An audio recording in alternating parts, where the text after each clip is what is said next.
Welcome है आपका special knowledge P में। कैसे हैं आप सब? उम्मीद करती हूँ आप सभी लोग अच्छे होंगे, स्वस्थ होंगे।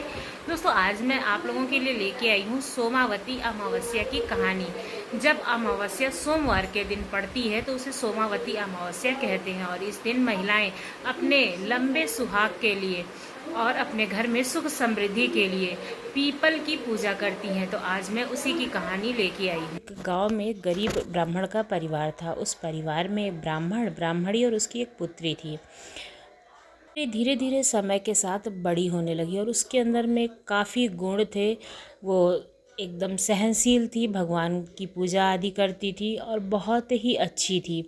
लेकिन जगह जगह पंडित जी उसके विवाह की बातचीत करते और उसका विवाह जो है नहीं हो पा रहा था, जिसकी वजह से उसके जो माता पिता थे यानी कि पंडित और जो उनकी पत्नी थे, दोनों लोग बहुत परेशान रह रहे थे कि उनको लग रहा था कि उनकी जो पुत्री है वो सुंदर भी है, गुणवान भी है, भगवान का भी पूजन करती है, तो ऐसा क्या है जो उसका विवाह नहीं हो पा रहा है। कुछ उनकी गरीबी भी थी कारण, और कुछ उसके ग्रह दोष भी थे जिसकी वजह से उनका विवाह नहीं हो रहा था। एक दिन अचानक से उनके घर में एक साधु महाराज आते हैं भिक्षा लेने के लिए।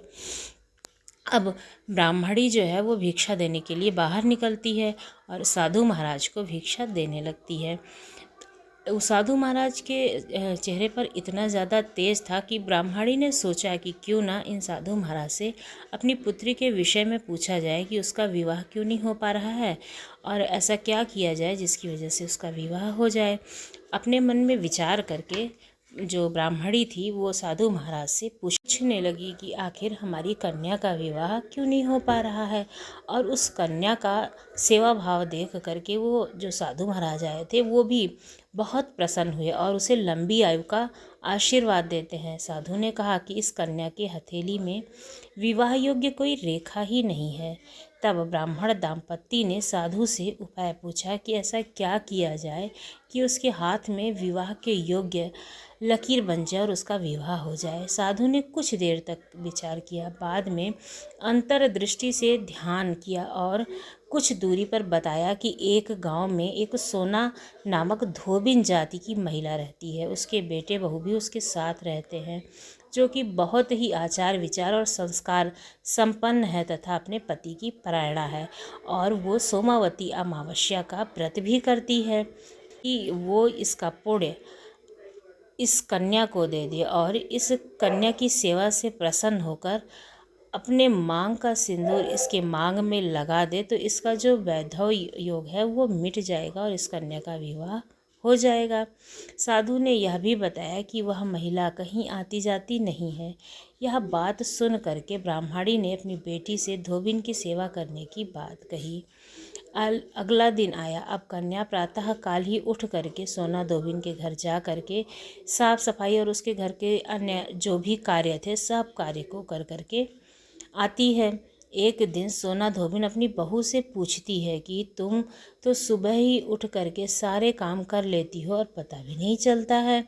बहू ने कहा कि माँ जी, मैंने तो सोचा कि आप ही सुबह उठ करके सारे काम खुद ही कर लेती हैं, मैं तो बहुत देर में उठती हूँ। इस पर दोनों सास बहू निगरानी करने लगी कि आखिर कौन है जो इतने सवेरे आकर के उनके घर का काम करके चला जाता है। जब वो सास बहू नहीं करती हैं तो आखिर कोई तो करता है। उनके मन में ये विचार आया।